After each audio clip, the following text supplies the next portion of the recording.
que hay una broma ahí al final.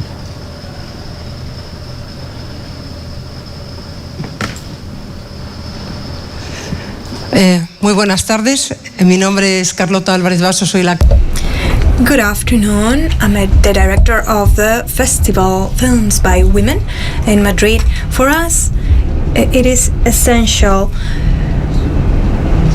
to work in this sector, especially for young girls, young women who want to get in touch with the industry. We started with a series of panels a few months ago about the different aspects of the supply chain, because we are interested in all the technical aspects, not only women in front of the camera, behind the camera. We are also interested in the professions in sound.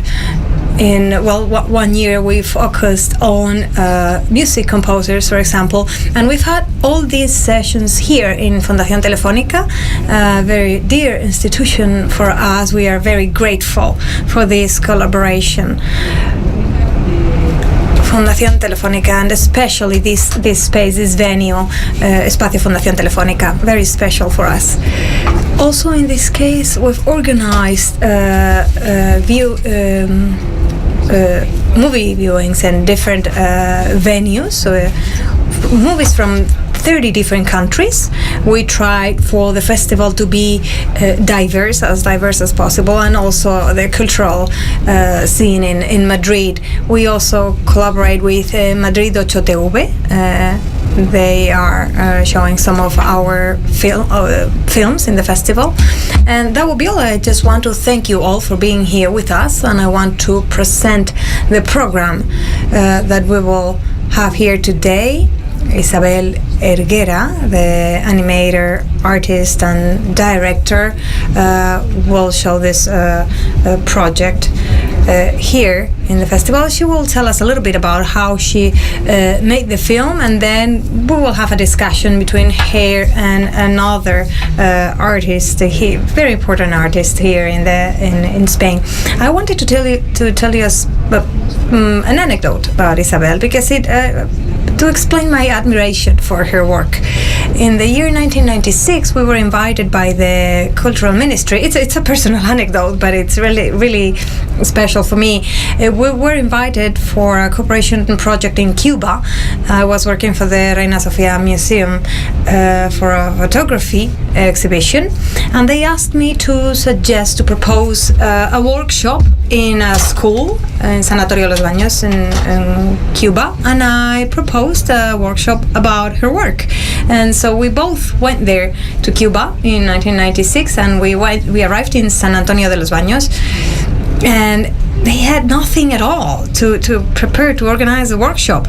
And that's where you see how a creative person works. That you see it live, right? Because they were telling us, well, we don't have paper for the workshop. And Isabel said, well, no problem at all. Just take all the drawers of your nightstands, kids, and you bring that, and we will use that as a surface for the movie. Well, there are no colors. And she would say, well, it doesn't matter. We just go to the beach, we get some sand, and we will work with sand, and we will do a monochromatic film. Well, there's no electricity. Well, that's no problem at all. If we only have electricity in the morning, we will work in the mornings when we have a little bit of electricity. Well, but the camera is not working. It only works upside down. Well, it doesn't matter. We will film upside down, and then we will reverse the image. So we were just shocked, right? Like everything was just like such innovation. It was amazing. So, and then actually next year she's gonna have an exhibition, and she's getting this movie back for the exhibition, a very special film. So she's an amazing artist, amazing, someone with such powerful creativity. So that's why I admire her. For so many years I've been admiring her work. So I just want you to give a warm welcome to Isabel Herguera with this huge creativity. Thank you very much. Thank you very much for remembering that anecdote. Actually, the nightstand drawers, we still do that. We still use that also in India, for example, because with that you can build light stands. You just put light boxes. You put a light bulb inside, and well, that's something very useful for us. So we've been using that ever since. When you asked me to have this presentation here today, I thought, to understand El Sueño de la Sultana, this movie, we need to understand where I'm coming from.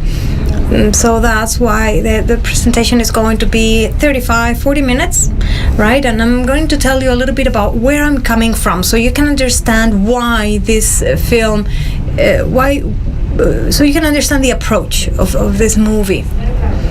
This is my first film, and before working in animation I was doing video art because it was the 80s.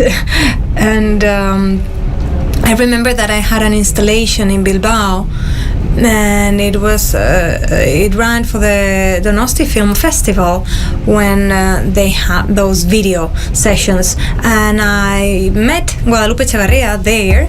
She passed away last year, and she told me, you have to go to Germany and study to this artist in video art who is amazing. And that's him. And this is what I was doing. I was doing installations, performances, because, well, at that moment that's the reference I had. And the most important thing was the process, not the result. And in the movies, in the film industry, it's different. You really need the movie in its can, right? That's otherwise the process is useless. And I was working in this field around electronic music, in maquinas, montadas, all these people. So I was, this is an installation that I made borrowing monitors. So I was doing all kinds of performances until in the year 1987 in an exhibition the Arts Academy in Düsseldorf, they had it every year. It's a very important institution because all curators go to this institution. If you can please dim the light a little, because otherwise we can't see the images well. So I thought I was going to have an installation with fried eggs. I had some coordinates and I had a monitor that could be just anywhere because it was a loop monitor. And I was preparing the installation, and a journalist came, and she asked me what I was doing, and I said, well, I'm preparing this installation with fried eggs. It will go in the upstairs room. The journalist left. I prepared my installation, and when I saw it, I was shocked, because I didn't have a discourse, an argument to support that installation. I just didn't know what that was. So a colleague came and he said, well, what's this? This is disgusting. The eggs, they're melting. I mean, you should have done it with sandwiches, or because this is really yucky. So I was so embarrassed that I just put everything out, took everything out of there, and then I just left.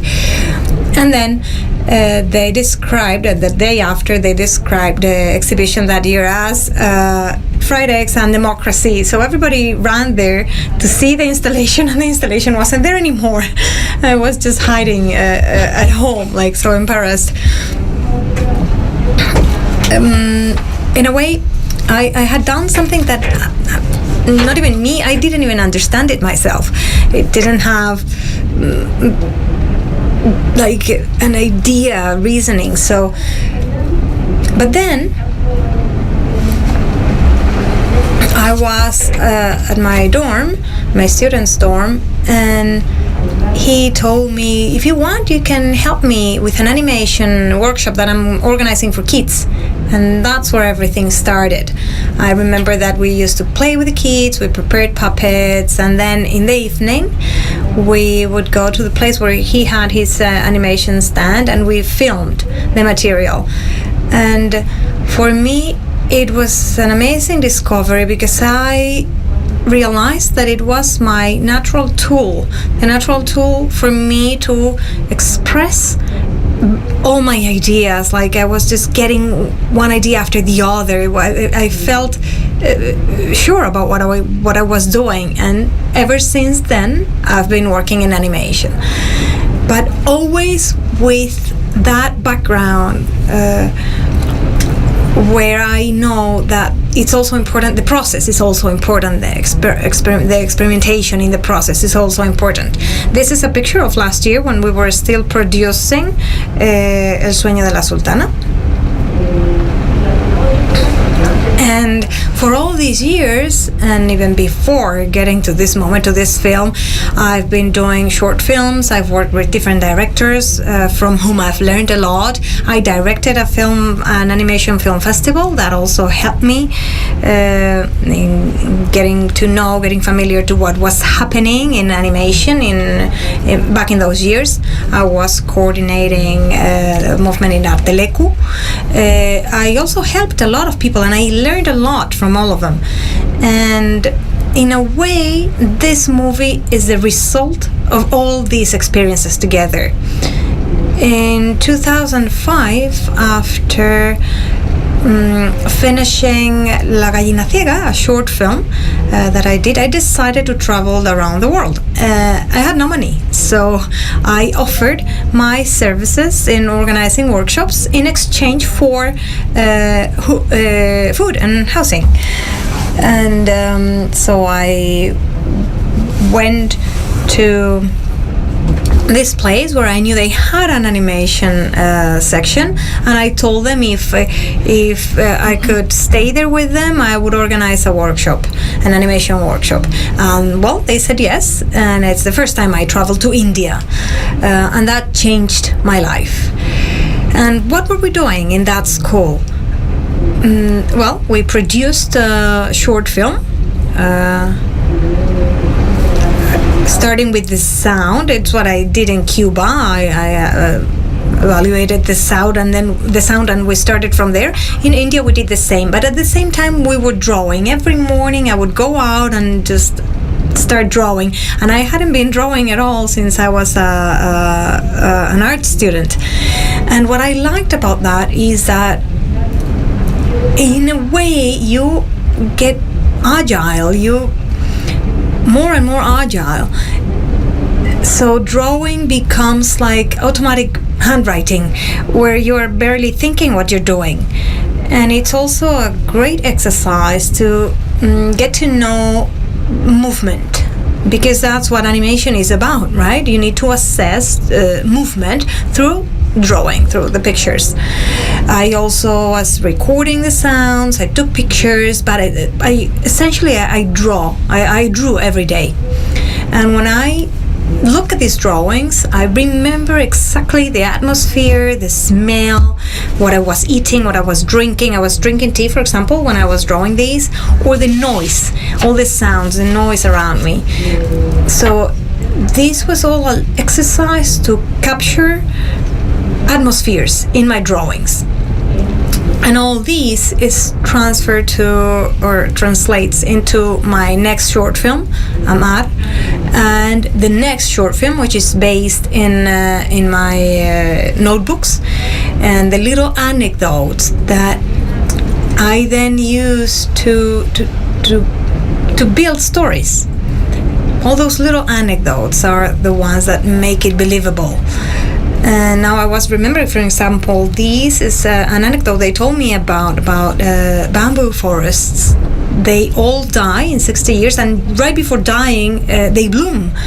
So I remember perfectly well when I see the picture, when I see the drawing. And then Amar, my short film Amar, was born from these notebooks. And from this work that I did in India, I also created a working group and they have also been working with me for the El Sueño de la Sultana, for this film. It's important to work with people that you rely on, people that is trustworthy, with processes that are not so like the big processes in the industry. They know where you're coming from, and they know where you can go to. And also in El Sueño de la Sultana, we've collaborated with women, with a lot of people. We needed a lot of help from all my friends, all the community in India, so we could make it work. And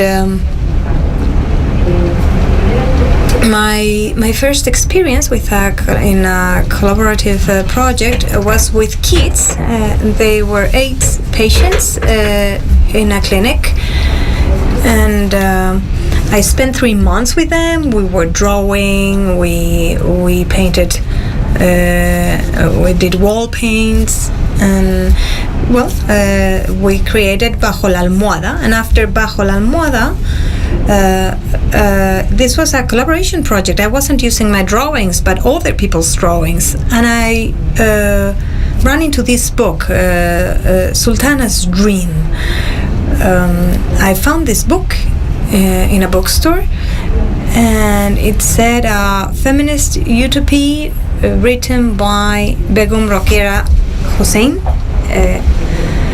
And it was, they described a world that was upside down, where women had the political power, and men, they were ignorant with no access to education. They were living at home, and they were doing the housework. And it was so amazing for me that a woman had written this by a woman who didn't have access to formal education, actually. Because if you were back then, if you were educated, it was more difficult to find a husband. So I thought that this was very powerful material to work with. So I felt like doing something with it. We started looking for funds for the first time. We organized a crowdfunding. Santi, you were there as well in Donosti. And from there, we got some funds, some money. I think it was around 7,000 euros. And so we went to India when we organized workshops with women, with Jauma, who was in the project as well from the beginning, from that moment. And at the beginning we thought, this story is still valid in the present day. So we decided to organize workshops with little girls, with young women, with older women, and we created some kind of like big bookstore or big library of experiences. This was our first idea. And from here I want to show you some work that came was a result of this workshop, when we asked these women to tell us about their life. And this was a short film. We thought it was gonna be a part of the movie, of the film, but in the end it didn't go well for that. And it's a short film that we premiered a bit ago, and I'm gonna show you now.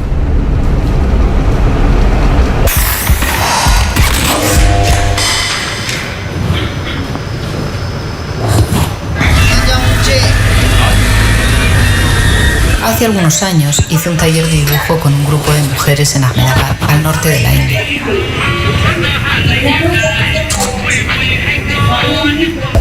Some years ago, I organized workshops with women in India. These women who work at home or in the countryside, in the market, they spend their afternoons drawing with henna on their bodies. This technique is used to decorate, to ornament the bride's body.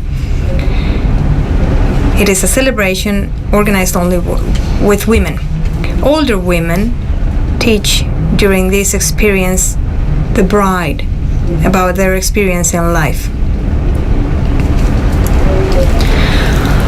During this workshop, I told these artists about a story that I had just read, Sultana's Dream, written more than 100 years ago.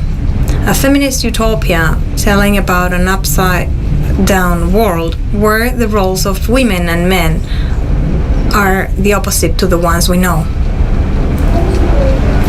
Every day I used to look at the birds and I felt like flying. I remember I asked my father if sometime I could fly. He used to tell me not to speak nonsense. When I turned 7 years old, I jumped from the roof on my house. I broke a leg and an arm. I also broke my heart. But the most painful thing was understanding that I could never fly. Since then, I ask God if it's not ironic to feel this will for flying. My dream would be this. Could I fly here or just around the building? I'm Sadia. Do you want to know how old I was when I fell in love? I was 12, and I will never forget that. When I was 16, I had 3 kids. Now I'm 23 years old, and I would love to have a women parliament. Not only to have power over men, but also to correct the mistakes that men usually do.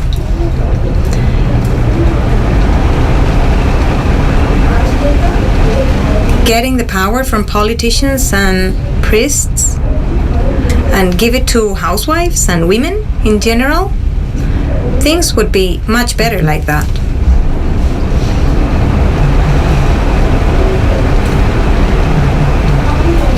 I don't know how old I am. My parents died when I was very little. I dreamed that I traveled to a country with mountains, like the ones in movies. Switzerland, what's the name of that country? I've been working in the city all my life, on the roads in Calcutta. When my hands are in pain, I think that they're not mine, and that way it's not painful anymore. For me, an upside-down world would mean dancing, dancing, and dancing.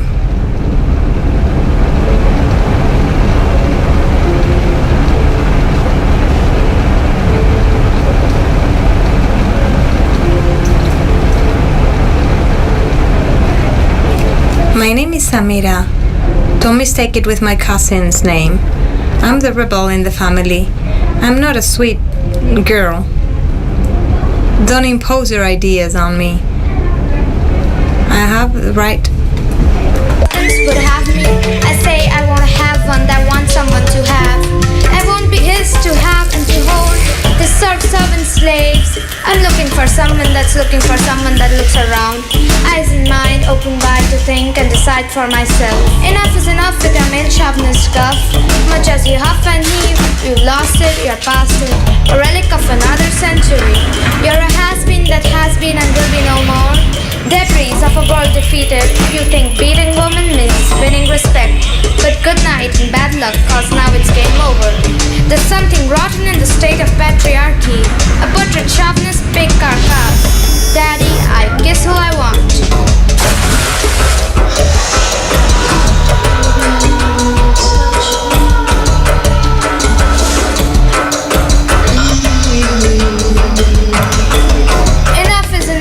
Your male chauvinist cuff, much as you huff and heave, you lost it, you're past it. A relic of another century. You're a has-been that has been and will be no more. There's something rotten in the state of patriarchy. A butchered chauvinist pig carcass. Daddy, I kiss who I want.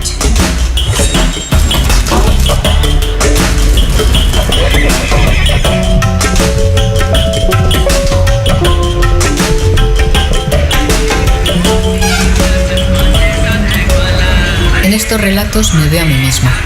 I see myself in these stories. All women, in fact, have the same dream. Equality and freedom. As a child, I also wanted to fly. And as a youth, I would have liked to be brave enough to say no to those men that wanted to be patronizing to me.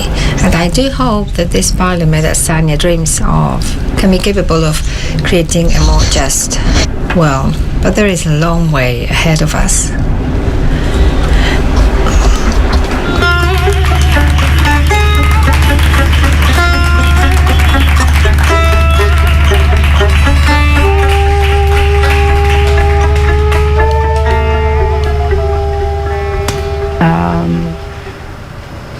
Bueno, este fue como el resultado del primer contacto que...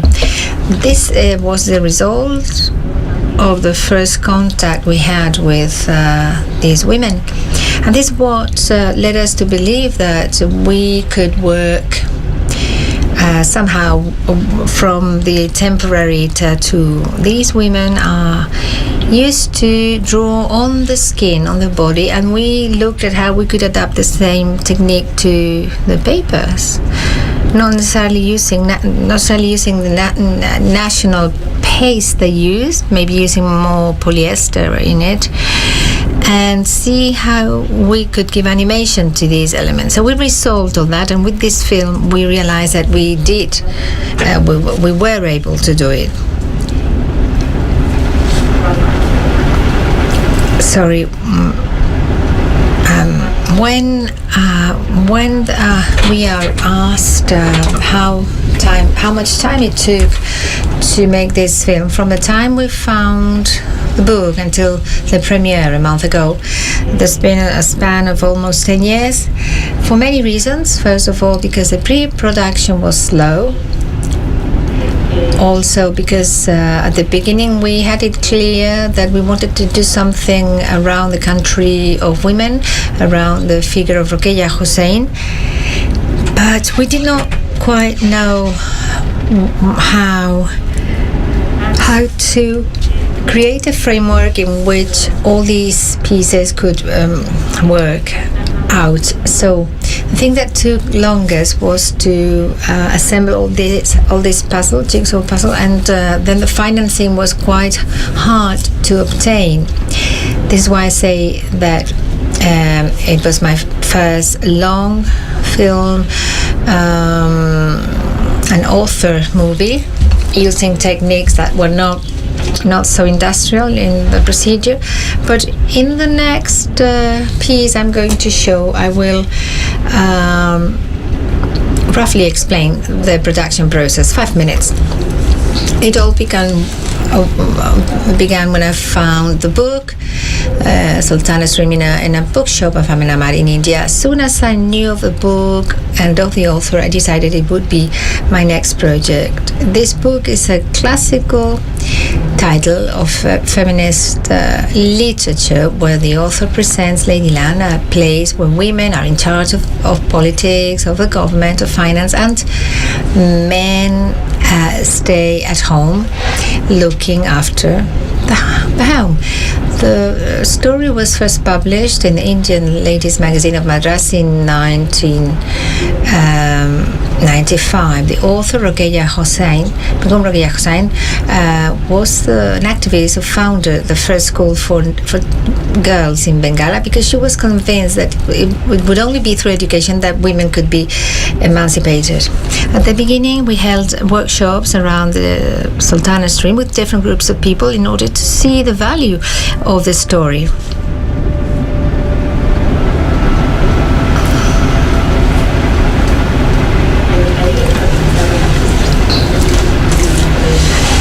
We had youth, ladies, students from National School of Design.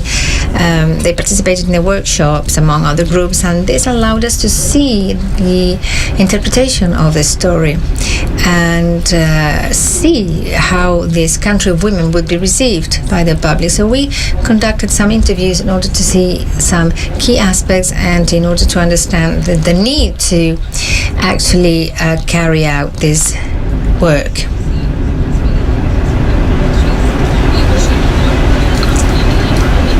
Which we might write. En el guión intentamos. In the script, we attempted to combine the personal experience, the workshops, the meetings with women, and the interviews with elements of the life of Rokeya.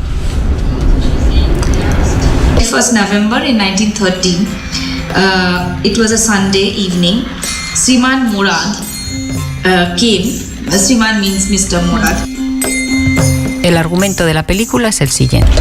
The movie's plot is as follows. Inés, a young Spanish artist, a little bit lost and incapable of dreaming, discovers Sultana's dream. She's fascinated by the story and the author, and she grasps the book, deciding to make a tour of India, trying to find that country of women, following the guidelines of the author, Rokeya Hossain.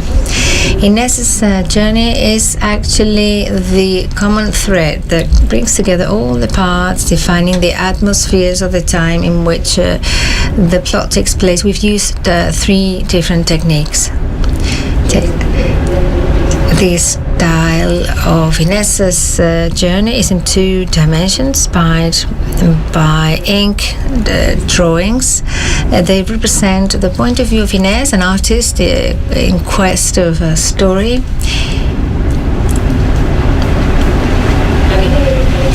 Rokeya's life is dealt with through a style that recreates the theatre of the shadows, a traditional entertainment form in India from the beginning of the 20s.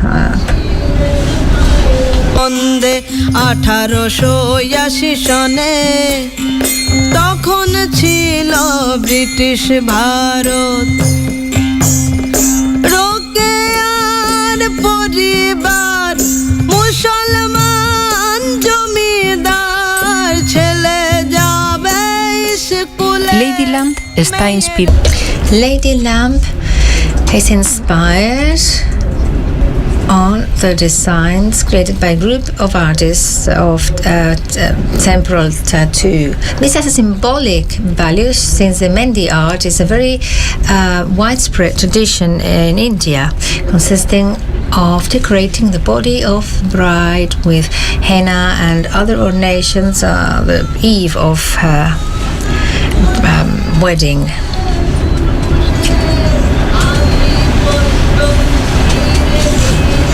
যাবে চলে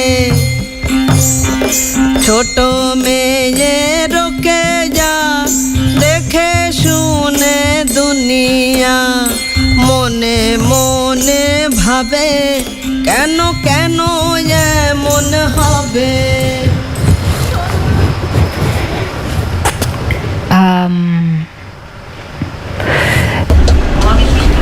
As you have seen, these are our three stories: Life of Begun Roqueya Hossein, The Country of the Women, and Inez's journey. That includes everything. We want to divide it into three techniques. This is the cut-out shapes technique that was associated to the theater of shadows.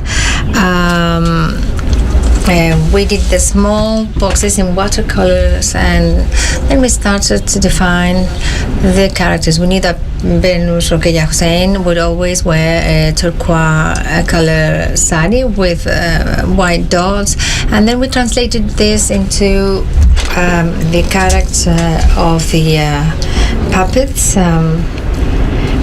The backgrounds were painted on silk paper, and since silk paper is transparent, it can be rolled out on a lit table, and the transparencies are obtained that way, as if they were watercolors.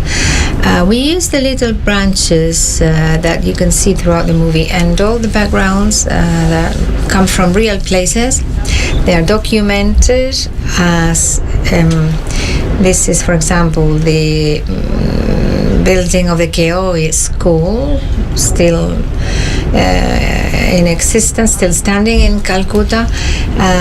We've recorded the sound. We've even recorded the sound to make the quality be credible in each of the places that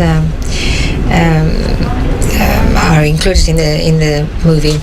Temporary tattoo or mendi. All the elements of this, as you've seen in the presentation, have been made by the men artists and women artists of Mendi, and the India team. We've only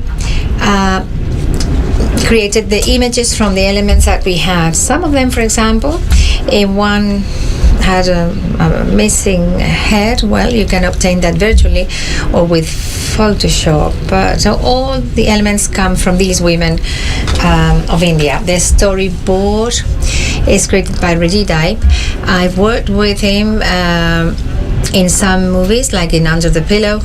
This is a team that I always go back to work with, and the team that I really feel comfortable, really feel at ease with. This is one of the designs of the characters that are later seen in the movie.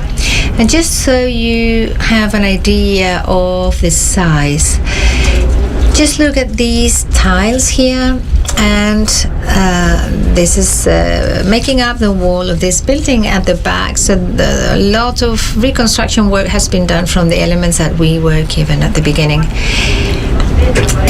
For the watercolor 2D part, which is like the most difficult, or like the technically most complex part of the process,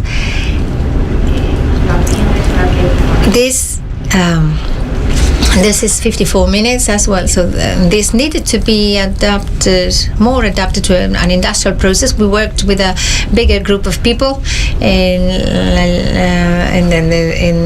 the cutout part. We worked with Maria Manero and Jerome Rossi, but the 2D part included many more persons. But what I thought was essential for us was to maintain the character of the watercolors.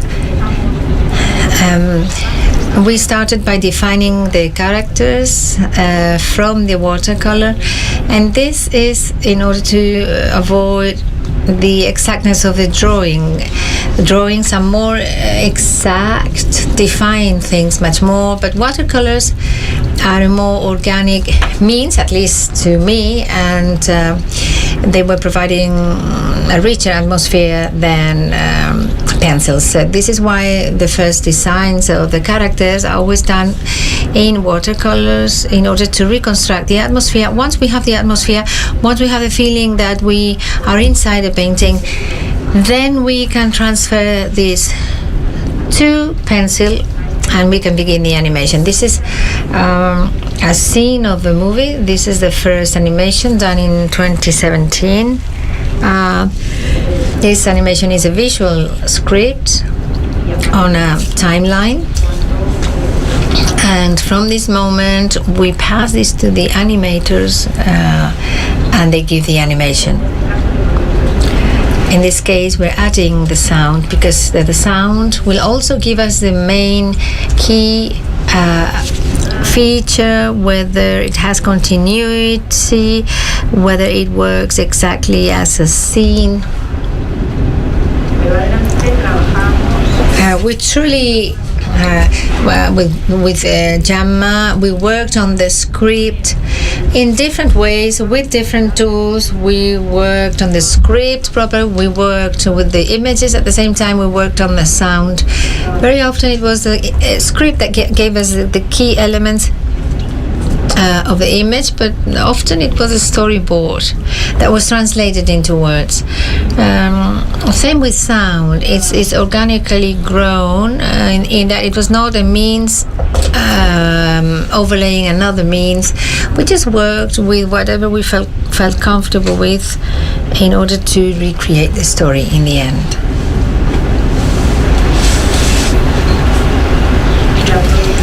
And then the production.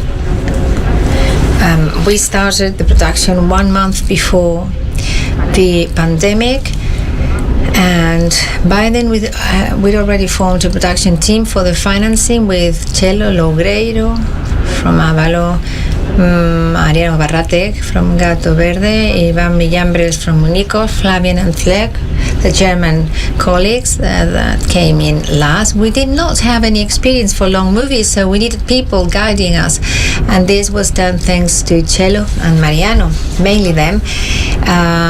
Took us by the hand and guided us along this labyrinth of financing, of so many formalities. They made it possible for us to obtain the financing that we needed for the movie. So we began the production 1 month before the pandemic. Upamanjum, our collaborator and friend from India, came to Italy to work. And on the day he arrived, the Roman airport was closed down, so we had to stay there for 6 months in Yanma's house, working on Animatica. This was really useful. We would never have had the opportunity to work for such a long time together. In February of 2020, also Maria Manero had all the elements for the cutout pieces, parts, and the backgrounds of the cutout pieces had already been created. So Maria Manero could take them to create the animation part in Valencia during the pandemic months. Maria Manero did the animation of all the characters under the camera, and all the additional elements were done with Photoshop. But this claim of more manual, more crafty part, we thought was very important because there's some margin for errors, and this is like a palpitation. When you do everything with After Effects, you do not have the exactness of the work done with the hand, and this to us was one more element. This is for you to see how the different elements are created on the same plan. We found it essential before beginning the animation. Sometimes it's done the other way around, but we started to work on the backgrounds because they gave the narrative character to the movie. So if the backgrounds were expressive enough, we could maybe have less animation to do. So we began doing the backgrounds in October of 2020, and the first thing we did was a set of some stains, smudges, and it was Ángel Pérez, a very good painter from Valencia.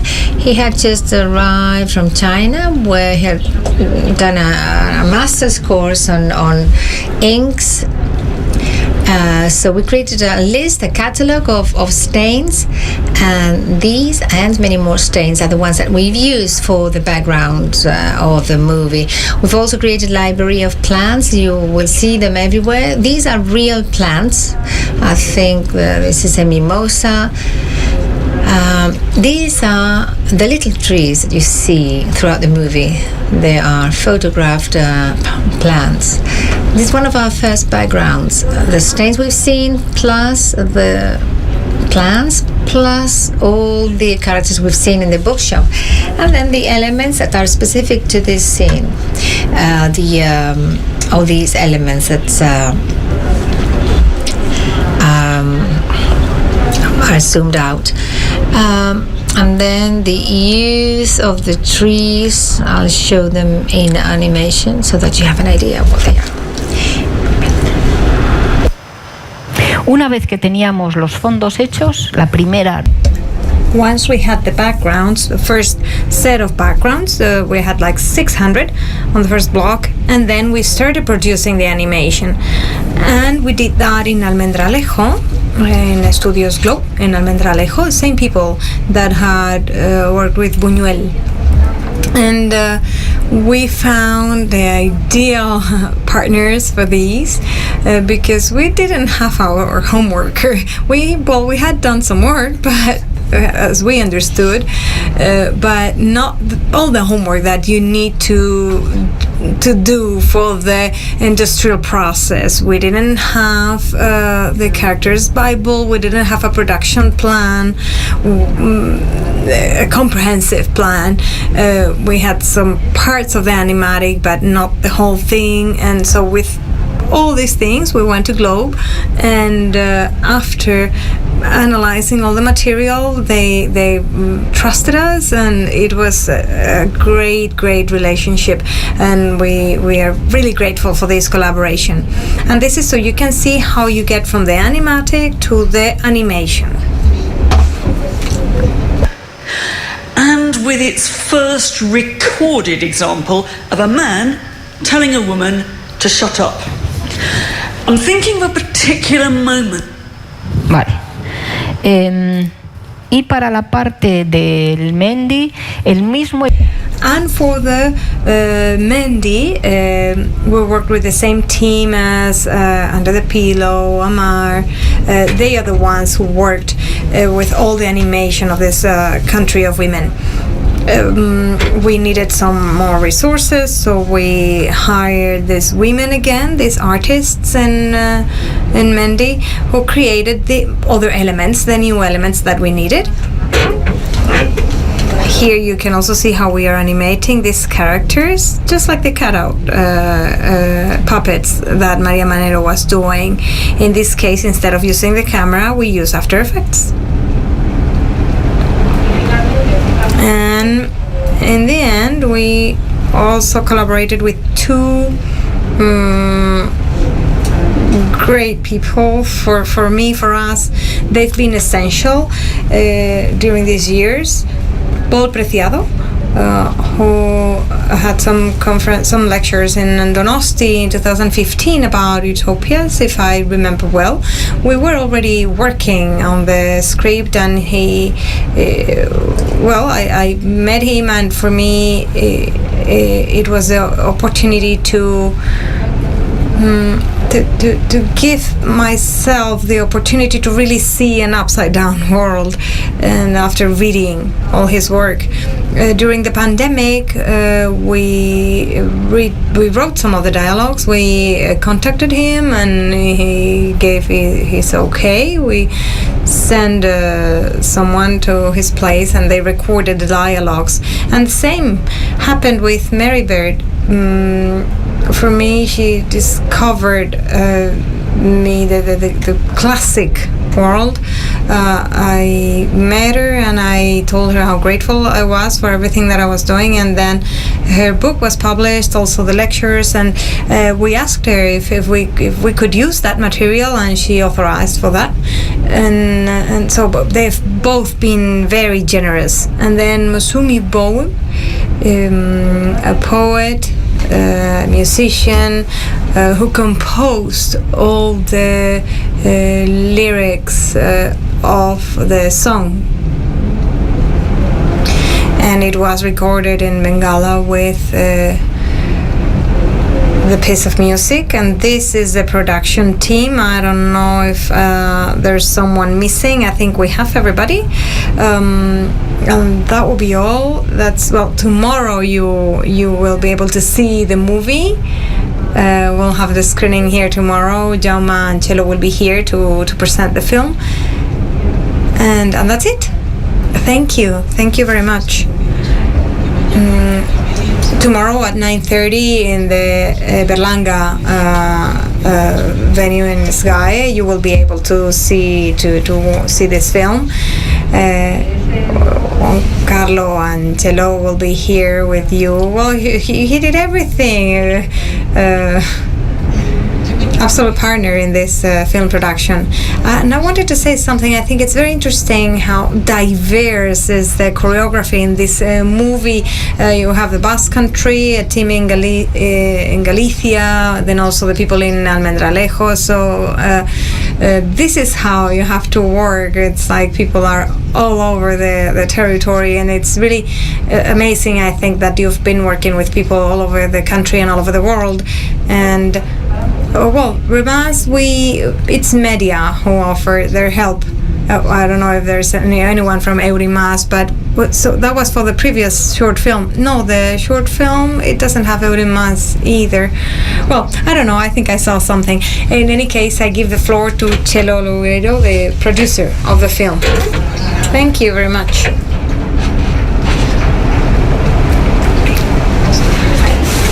You prefer to sit here? Yes, here you can have the microphone. I don't know if we have much time, because actually after listening to Isabel, the best thing I can do is just be quiet.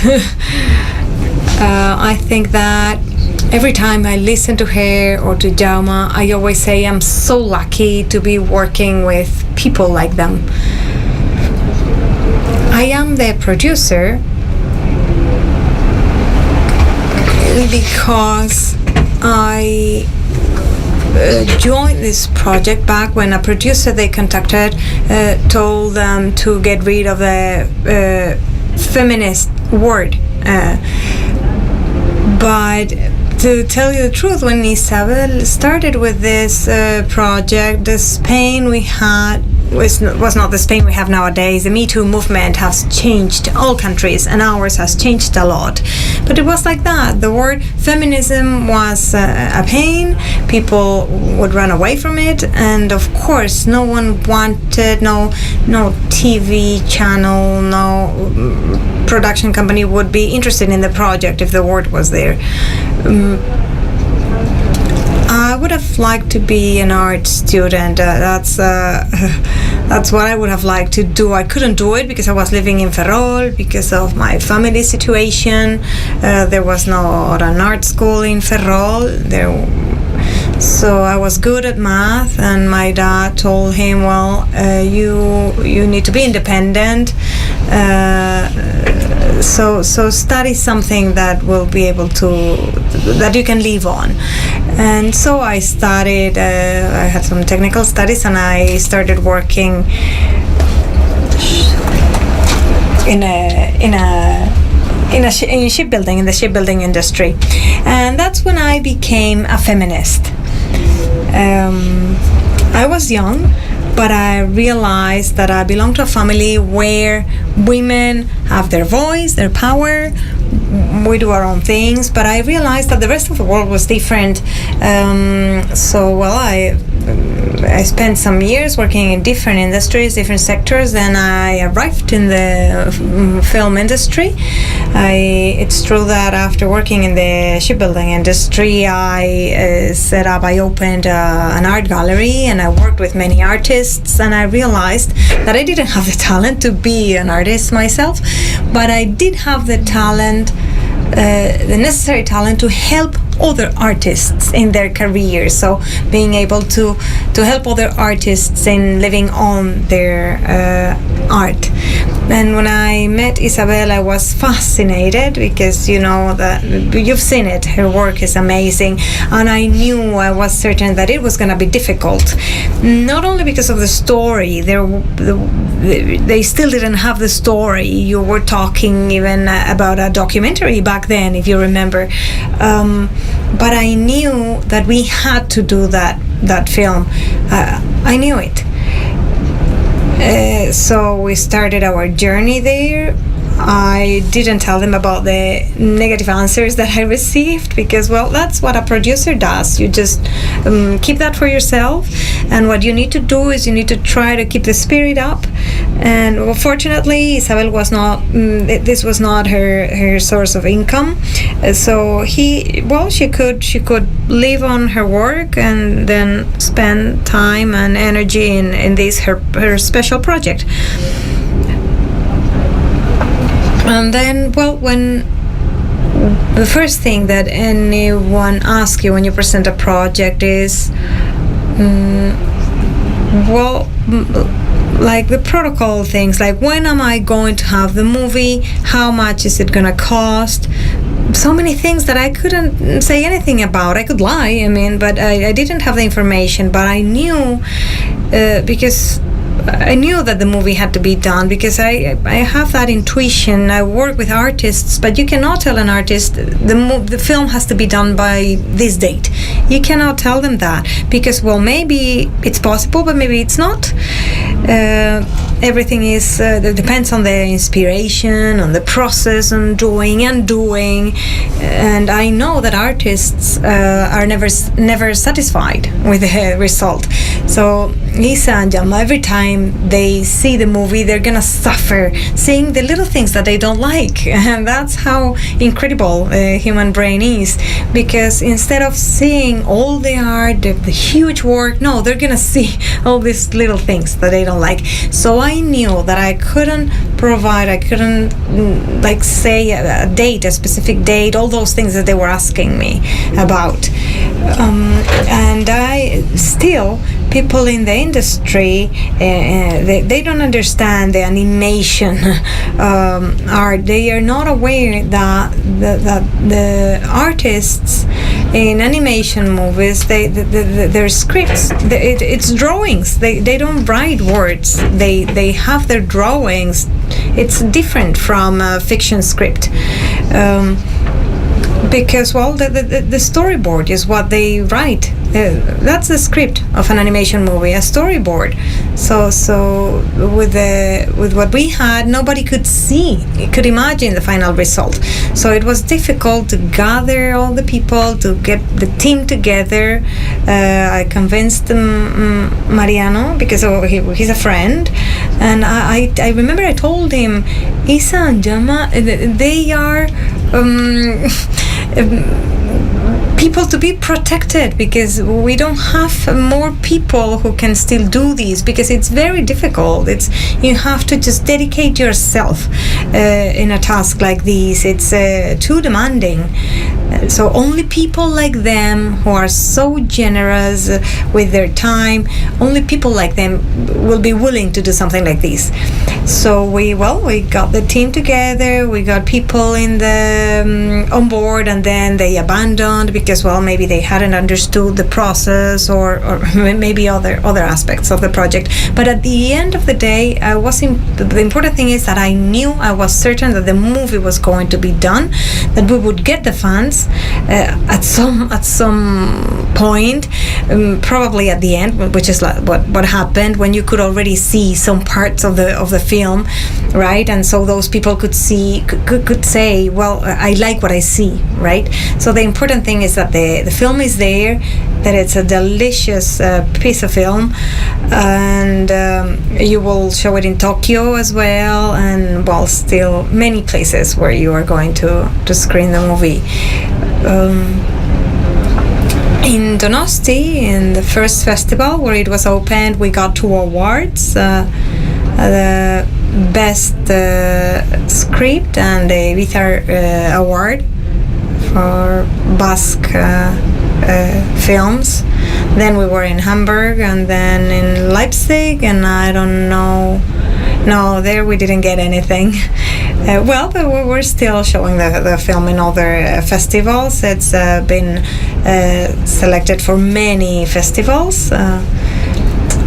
Something else that's peculiar about this film, for all producers, it's the same. When you bring a movie to a festival, they always ask you, right, if you have it in other festivals, and if you've sent it to other festivals, well, they are upset, right? Like all festivals, they want to be the only ones or the first ones. But I think the movie is going to be seen in all festivals in Spain, actually. In this case, it's been in Donosti, it's been in Seminci, in Valladolid. I've been there this week. And of course, it'll be in Cine por Mujeres, in this festival, in Animario, in Gijón, in Seville, in all festivals. So that's it's a great satisfaction for us. I don't know if there are any questions. Yes, I don't know if you have any questions for Isabel or for Chelo. Yes, just saying that in the Globe Studios there were female animators. They were all selected. The problem is that in this case for this film we had a B team because it's long. It's the one with a process that is more industrial, but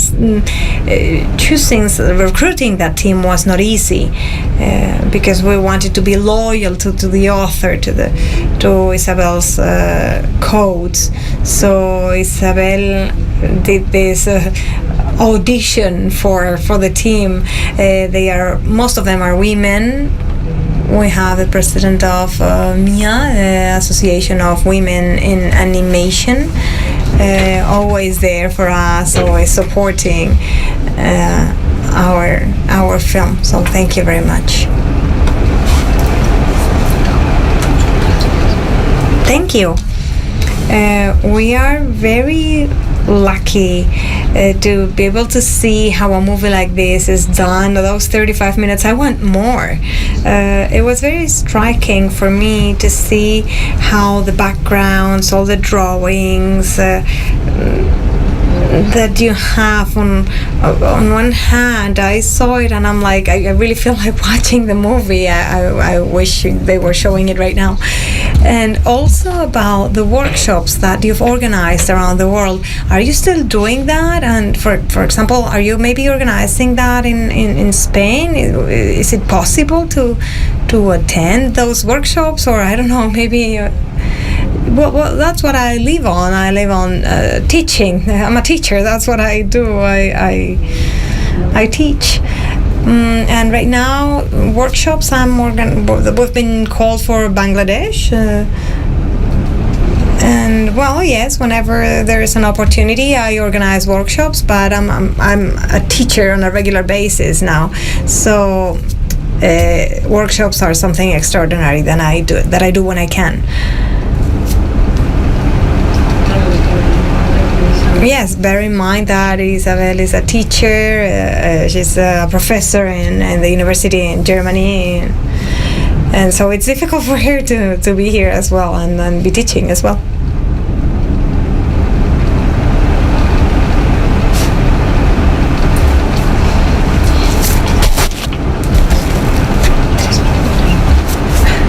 Sorry, there's no sound in the booth. We need the microphones. In my case, I'm interested about the production itself. How do you do to launch a project like this by a woman from La Coruña? What are the funds that you were able to get? More the economic side of it. It's not usually the most interesting, but it's interesting for me. No, well, it depends on the audience. If there are producers in the audience, well, it is an interesting topic, yes. I'm usually in La Coruña, but I only spend the night every now and then in La Coruña because I'm always on the road, working in different international markets. What I always look for is distribution companies, because if you don't have a distribution company for the film, it's very difficult. So that's always the first step for me. So I visited many all the distribution companies for animation at a European level. And that's where you have to look for partners to co-produce the film. But this is not easy either, because you need to find a partner, but you need to really trust them. They need to be really reliable. You need to know that they're not going to abandon. And also the timing is difficult when you present a project. The countdown starts, right? You have a certain period for beginning the filming, then the production. So we knew that this was the difficult part, that when we went to ICA to ask for funds, we needed to have already a project with all these elements. Right now we live in a global world, and you can produce a movie from anywhere in the world, because the production process, especially in films, it's different, because some people are producing series, for example. It's different. Animation series is maybe 400, 600 minutes. And that is work for a big team, for many people. So that's more like a factory. But that's different. But the movies I produce, they are very different movies, independent films. The animators are different. For example, the animators in Unicorn Worlds could not work for Isabel's movie, because it's very different. It's a very different style. So an animator with a very cartoon style has nothing to do with these. It's very different. So you need to see what study or what studio you're going to work with, right? You need to see what are the animators working in a studio, and you have to see if they suit your production. And then finally, the first funds we got were from the Basque government, the ETB, the Basque television, and also from the ICA. Also, we got some funds, some supporters in Extremadura for hiring part of the team, little aids from the regional administrations, and we didn't have a great score, but also that there are some European funds with a lot of countries applying for these funds, and it's not that much money for so many countries. But that's sometimes, it depends on whether you're lucky or not. If it's a year when there are not many films, you're more likely to get some funds, and that's what happened to us. I don't know if you know about this, but to apply for very much, the co-production countries need to have 50% of the funds already funded. So we need to bring together the calendars from all the producers, and not in all the countries you're getting the funds at the same time, in the same period of the year. And also, to apply, you cannot have started the filming process. So it's different requirements, which is different to comply with all of them. So there was only one moment when we could apply for those funds, because then we couldn't stop the production, and we did it in a year when there were not that many films, because I've applied for these funds in other occasions, and they said they were very sorry that they couldn't support this film, but the problem is that there were too many films that year. Y al final. So finally, even resorting to private investors, we managed to obtain the finances for the movie. There was a question, I think, from that row. It is a comment rather than a question. But before anything, Isabella, let me say that I'm talking with your friends in Globe. They adore you and they miss you. From Mia, when we are the Latin American Women Associations for Animation, to us this movie represents a turning point for everything it tells. We would like to show it in school after it's finished the journey, a tour of festival. It's important that children should see this movie and reflect on what would happen. So thank you for this wonder, and I need to persuade you to become a partner. So we will discuss later.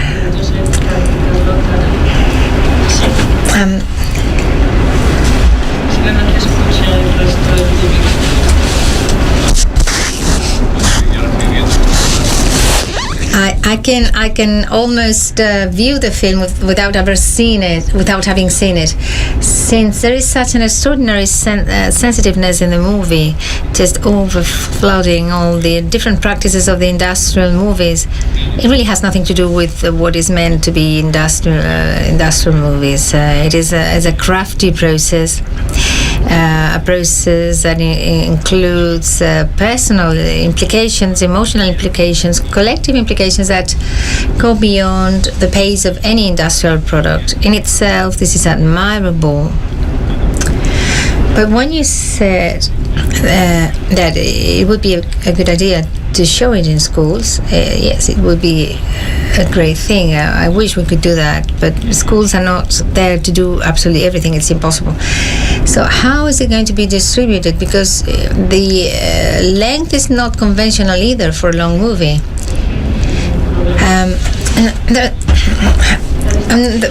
No problem with that. The movie is distributed by Filmin. It is a platform, but it also recently started to distribute in theaters, and so the distribution.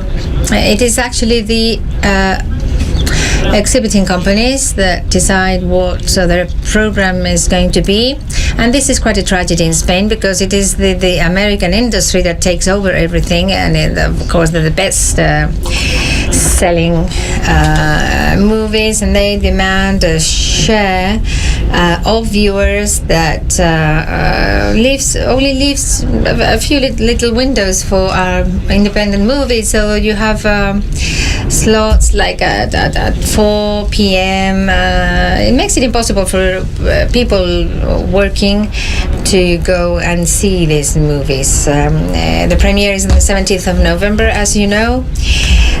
We've been more than a month jointly working with Filmin, trying to find theaters, and we have another difficulty. In this last semester, quarter of the year, there are so many movies awaiting premiere. On the 17th of November, there'll be many on premiere, but we've been in this for many years. I have obtained the Galicia ones. Other filmmakers are taking care of the Basque Country movies. We have to do this because, unfortunately, the viewing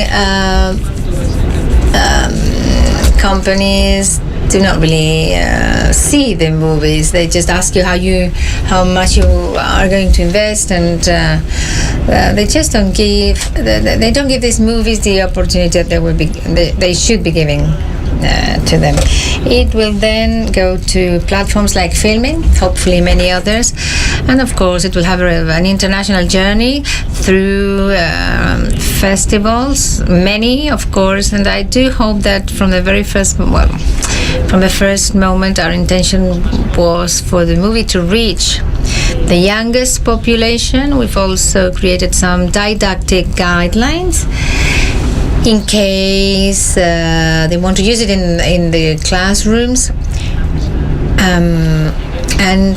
as far as we can go, I think it would be a long-lived movie, really, a long-lived movie. The need for this theme is just atemporal. It is necessary that these types of feminist movies of international nature, because the audience is international, they don't have a maturity date, an expiry date. some others, well, they belong to the time when they were made, but I foresee a long life for this movie. It is important, it is necessary at any time. Unfortunately, because the theme is still in force and the claim is still in force. True, and not necessarily because of the content, but also visually. They don't do movies like this.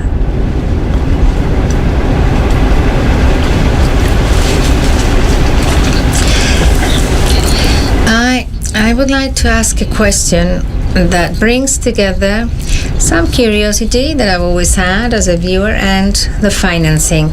As a person who views movies, when I see these animation movies, I wonder, well, I like these drawings. I would like to have the opportunity to buy one of these drawings for my house. But when you don't obtain the financing because these movies are not known or these teams are not known, do you foresee, by way of micro sponsorships, do you ever consider selling the drawings, or are they held by the movie and they stay in the movie? We could do that, but the way to do it, as Isabel explained, is the funding is one part, the composition is another part, the characters and another. So any of the photographs of the movie it would be a valuable thing to have at home. But truly, they do not exist on paper. They only exist on Photoshop. So for digital printed image, fine. But otherwise, when we did the first financing campaign, the crowdfunding campaign, we did deliver drawings in exchange for financing. But this was the only time. But this is something that does not really exist. And you can buy them from the gallery in Donosti. You can buy drawings, but this, as you see here, is digital. It does not exist. The parts do exist as paintings, but they are made into compositions digitally. But then there is a gallery that sells the drawings.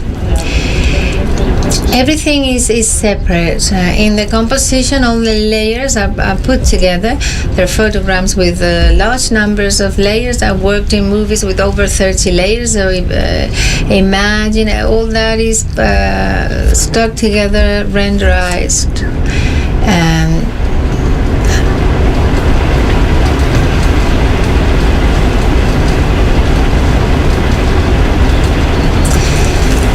First of all, I want to thank you for your speeches, especially Isabel's speech was very generous because she explained all the process, fascinating process. My question is not really related to this, but I understand that you've worked with and without digital tools in your life. At the creative process level, has this brought in any differences? Have you had to learn to use these digital tools? How do you give this to a team? A mixture of everything. I started doing movies, doing films when Migas was not in existence. I did animation directly with the camera, with cut-out figures and oil paintings. So the movement to digital was very natural because I think I said that around 1992, 1993, when the animation stands began to be eliminated and everything began to be digital, I gradually joined but I preserved some things drawing on paper and then scanning. All those things come from before, and then I've incorporated a few things throughout the years, and they're very easy. In digital, you can recycle everything, you can change the color. The margin for mistake is much less than with manual drawing. So I'm just in between both. I benefit from the good things of the digital, and at the same time, I retain the analogic aspects that are needed for reconstructing, recreation of machinery. The digital does have a perception that makes the charm get lost, really. I mean, I do believe that the charm lies in the more human part of it. Isabel, what is your next project? I know next year you have a monographic exhibition. I have nothing planned at the moment.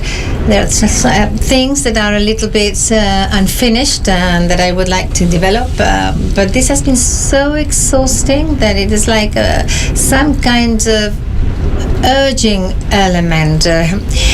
For the time being, I just want to teach, I want to do workshops, work with other people, arrange the exhibition, but no more movies of this kind. Maybe short movies.